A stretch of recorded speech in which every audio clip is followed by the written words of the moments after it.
Bueno, vamos ahora con lo que es trasplante de células progenitoras hematopoyéticas.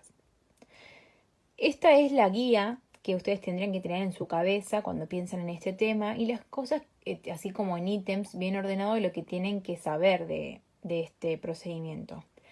Primero, el objetivo. El objetivo de un trasplante de médula ósea es obviamente curar y mejorar la calidad de vida de un paciente. ¿De qué manera?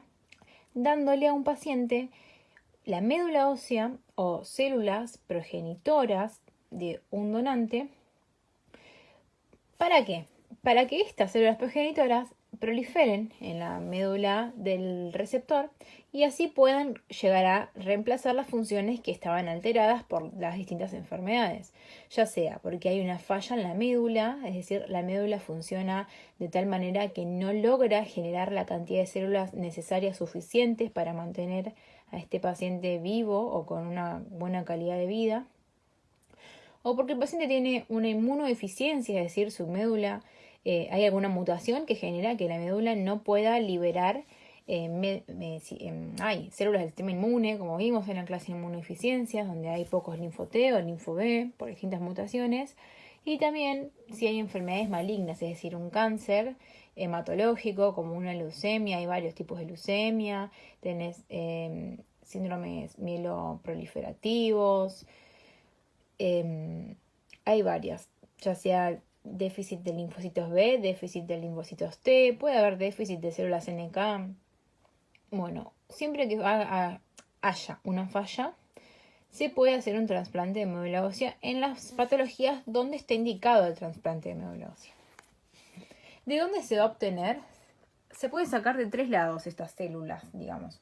Se puede obtener del cordón umbilical, esto se hace después de la semana 37 de embarazo, se obtienen las células del cordón umbilical. Esto se hacía mucho antes, ahora se ve que hay que tener en cuenta que cuando al paciente se le ponen estas células del cordón umbilical no generan gran cantidad de linfocitos T, que son los necesarios, así que mucho ya no se utiliza. El de la médula ósea también se puede sacar, pero bueno, es un sistema más doloroso y no sé, es como que también leí que la cantidad de linfocitos T que se obtienen son bastante bajas en comparación de qué? En comparación de aquellas células que se obtienen de sangre periférica. Sepan que se pueden usar los tres, digamos las células de estos tres lugares, pero el que más se usa es el de sangre periférica. ¿Qué se hace? Se le inyecta al paciente que va a donar un fármaco que va a estimular la salida de estas células de la médula hacia la sangre. Entonces al paciente le saca sangre y de ahí obtenés las células progenitoras hematopoyéticas. Son los dos más usados, el de médula y el de sangre. Ahora se está usando más el de sangre periférica. ¿Esto qué se hace? Se le pone al paciente y estas células van a migrar a la médula ósea del paciente que está recibiendo trasplante y van a generar un sistema hematopoyético completo, que es lo que va a permitir la cura, ¿no?, de las distintas patologías. ¿De quién se puede obtener? De estos tres lugares, pero ¿de quién? De una misma persona, es decir, autólogo, singeneico, que ya sea un hermano gemelo univitelino, o halogénico, que es de otra persona. Obviamente, si es de otra persona, hay que tener distintos controles, igual que vimos en trasplante de órganos sólidos. Se tipifica el HLA del donante del receptor para ver si hay compatibilidad y se procede a hacer el trasplante halogénico. Obviamente los tipos de trasplantes que tienen los rechazos que vamos a ver en un ratito son los halogeneicos, porque si yo me estoy autotransplantando mi médula ósea, esto no me tendría que generar rechazo. De hecho, no genera. Lo mismo con el singeneico, que no genera rechazo. Entonces, ya dijimos, ¿para qué patologías? Ustedes en una diapositiva tienen un listado con varias, y en un texto que también hay para leer también están, que después se los vamos a dejar.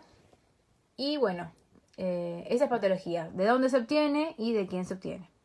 Ahora, hay que saber que para un trasplante de médula ósea, estas células deben migrar a la médula ósea del paciente que va a recibir el trasplante y establecerse en los nichos de la médula ósea. Pero ¿qué pasa si este paciente tiene su médula ósea que no funciona, es decir, no sirve y no le da lugar a esta nueva médula que se instale?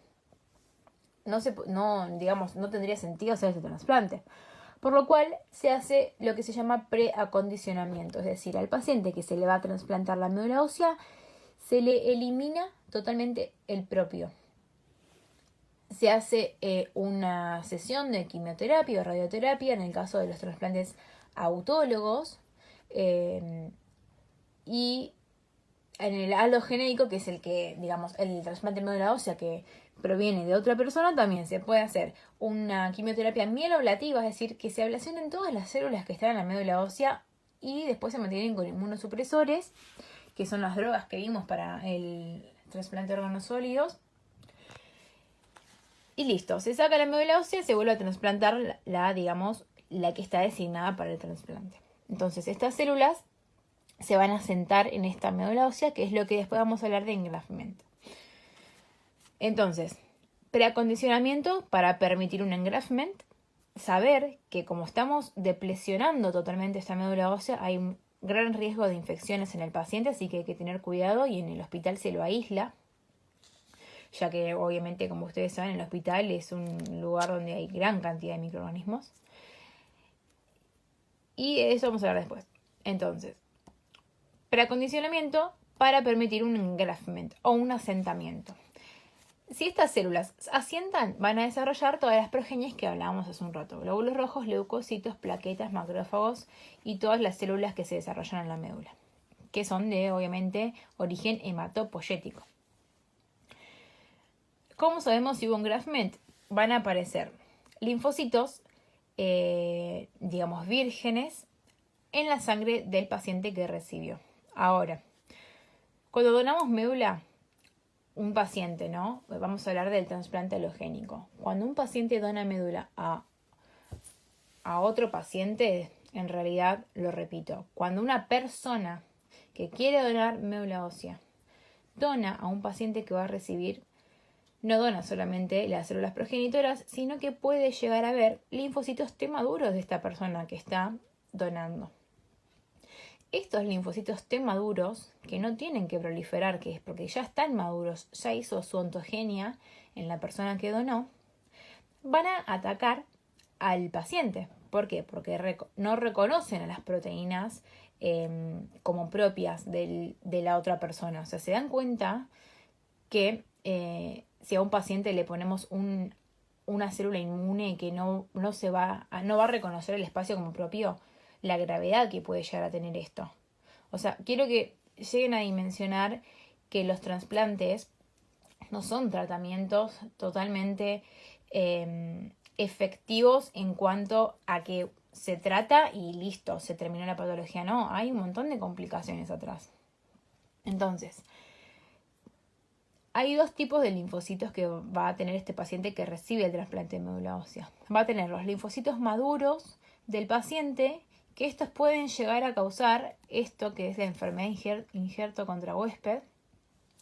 Y aparte, como le estamos dando células progenitoras, estas células progenitoras que se asienten en médula ósea y se desarrollen, es decir, hagan la ontogenia, van a ser células T vírgenes que se desarrollaron en la persona que recibe el trasplante, por lo cual no van a ser halogénicas, no van a reconocer antígenos propios porque la ontogenia, que es donde se hace la presentación en el timo de estos linfocitos T, fue en el paciente receptor. Entonces, tenemos dos tipos de linfocitos: los que no son dañinos para el receptor y los que van a ser beneficiosos porque van a cumplir la función del sistema inmune, y los linfocitos T maduros que no van a estar ambientados en el organismo donde estuvieron al momento de generar su ontogenia y pueden generar rechazo. Obviamente, esto se evita con tratamientos inmunosupresores y, bueno, todo eso que vimos para el trasplante de órganos sólidos vascularizados es lo mismo. Y ya que hablé de rechazo, les voy a contar que hay dos tipos de rechazo.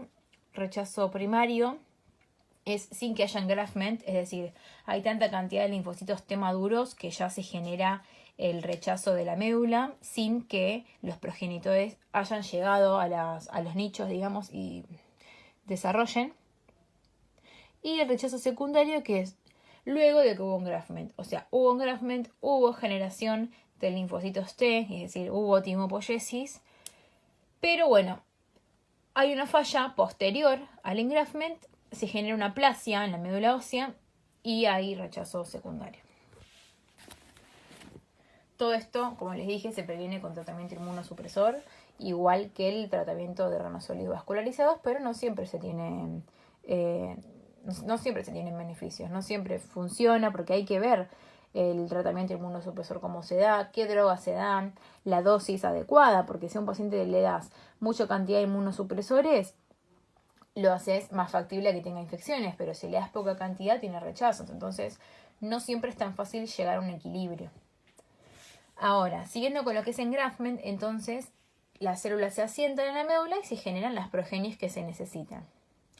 En lo que es el trasplante alogénico se puede hacer esto que se llama prueba del quimerismo, que es para ver si esas células que están circulando, esos linfocitos T, son del donante o si son del receptor. Y nada, es una técnica molecular donde se le toma una muestra, se ve el tipo de ADN que tiene la célula del donante con las del receptor. Entonces se evalúan si estas células se toman estas células y se comparan con las muestras que se habían obtenido. Si el ADN es de la persona que donó, ya se sabe que son linfocitos T maduros del mismo trasplante. Pero si es del receptor, se puede saber que son células que ya proliferaron en la médula ósea. Después, otra cosa que tenemos que hablar es de injerto versus huésped e injerto versus leucemia. Y se las voy a hacer sencillas si no me voy por las ramas. Si en el trasplante de estas células progenitoras tenemos linfocitos T maduros, como les dije, estos linfocitos T maduros van a reconocer un HLA diferente al propio, que está en el receptor, y se van a generar células T efectoras, que reaccionan contra el órgano donde se encuentran. Piel, hígado, intestino, como les puse acá, son los órganos que más se afectan, pero también hay otros. Y puede ser agudo, puede ser crónico, dependiendo en qué momento. Ahora, si las T madura o las T memoria, lo mismo, reconocen células que tienen una LHA diferente, también podrían eliminar células, por ejemplo, leucémicas que hayan quedado en el paciente. Es decir, un paciente con leucemia se le digamos, preacondicionó, se le hizo la quimioterapia para sacar toda su médula porque va a recibir otra médula. En esta médula hay linfocitos T que van a reconocer células no propias, los T maduros. Si se reconocen HLA de distintos órganos, pueden reconocer HLA también de las células leucémicas que hayan quedado. Entonces, eliminar estas células leucémicas residuales, generando así la curación del paciente y no permitiría que el paciente tenga una recaída en su enfermedad porque está eliminando las células leucémicas que quedaron en la médula del paciente. Ay, casi se me cae el celu. Entonces, estos dos procesos muchas veces se dan al mismo tiempo, pero hay fármacos que generan un desbalance entre estos dos procesos. Es decir, se pueden dar fármacos que disminuyan la cantidad de riesgo de tener una enfermedad injerto versus huésped y que aumenten la probabilidad o digamos que se mantenga esta reacción, que es ir contra las células leucémicas. Pero muchas veces pasan las dos cosas, así que por más que tengamos un efecto beneficioso, también estamos generando una enfermedad del paciente propia del trasplante. Algo que quiero que entiendan es que esto se va a generar únicamente en el trasplante alogénico. Si el trasplante es autólogo, no va a ocurrir ni la enfermedad de injerto versus huésped, ni la enfermedad de injerto versus leucemia. Así que, claro, hay riesgo de que estas células madre tengan células leucémicas viables y tienen una mortalidad del 2%, nada más. Ahora, si el trasplante es alogénico, hay riesgo de ambas tipos de rechazo y hay una mortalidad asociada más o menos del 70% de mortalidad de este paciente. Creo que, espero no haberlos mareado. No es un tema que se me sea fácil de explicar. Traté de ser lo más ordenada posible. No sé si lo fui. Así que quizás no es el mejor video que les haya subido, pero espero por lo menos que se haya entendido. Y lo que quiero dejarles, por lo menos y mínimamente, es el concepto de que si un paciente se autotransplanta la médula, no va a tener estas reacciones de rechazo, pero hay riesgos de que hayan quedado sus células leucémicas. Y si el paciente recibe el trasplante de otra persona, sí hay riesgo de que se generen esos rechazos, pero como tenemos la eliminación de las células leucémicas residuales, estaría acabando con la leucemia del paciente. Así que de acá podemos ver que no hay un tipo de trasplante ideal. Esto lo hacen los profesionales. Vaya a saber cómo pueden llegar a frenar todo lo que es rechazo. Hay un montón de drogas que nosotros no tenemos conocimiento de esto. Hay un montón de variedades. Así que bueno, esto es muy complejo, chicos. Quiero que a ustedes les queden estos conceptos básicamente. De dónde se obtiene, de quién, qué es el preacondicionamiento, por qué se hace para favorecer el engraftment, qué es el engraftment y qué tipos de células aparecen y a raíz de esto qué complicaciones podemos tener. Nada más. Espero que haya sido claro. Cualquier duda, como les digo siempre, me ponen en los comentarios lo que me quieran preguntar.